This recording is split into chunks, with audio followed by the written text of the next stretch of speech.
په کندهار فضا باندې یو ځل بیا بي پیلوټو الوتکو غزمي او ملا هیبت الله چیرته ولې وتښتېد په اړه یې ذبیح الله مجاهد څه ویلي پوره جزئیات هم دلته وګورئ. د کندهار په فضا کې د بي پیلوټو الوتکو بیا ځلې غزمي. کندهار د کندهار سیمه ییزې سرچینې یو وار بیا په دغه ولایت کې د بي پیلوټو الوتکې د غزمي خبر ورکوي.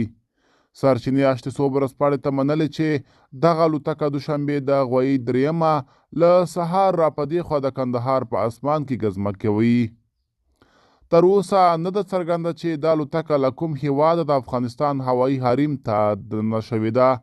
2 ورځې د مخه هم یوه بي پیلوټو الوتکې څو ساعته د پروان په فضا کې ګزمه کړې وه.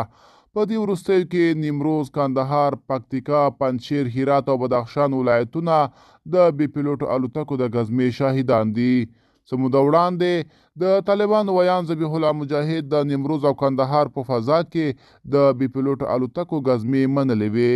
د طالبانو غایب مشر ملا هیبت الله خونزاده د وري پر 14مه په کندهار د بي پیلوټو الوتکو د غزمو د ویرې له کبله د 215 قلو اردو اړوند کم ته لیږدول شوی و. ملګرو دا به زموږ چمتو شوی ویډیو. د لا ښکلو ویډیوګانو لپاره موږ سره پاتې شئ. تر بیا ښه وخت، ښې چارې.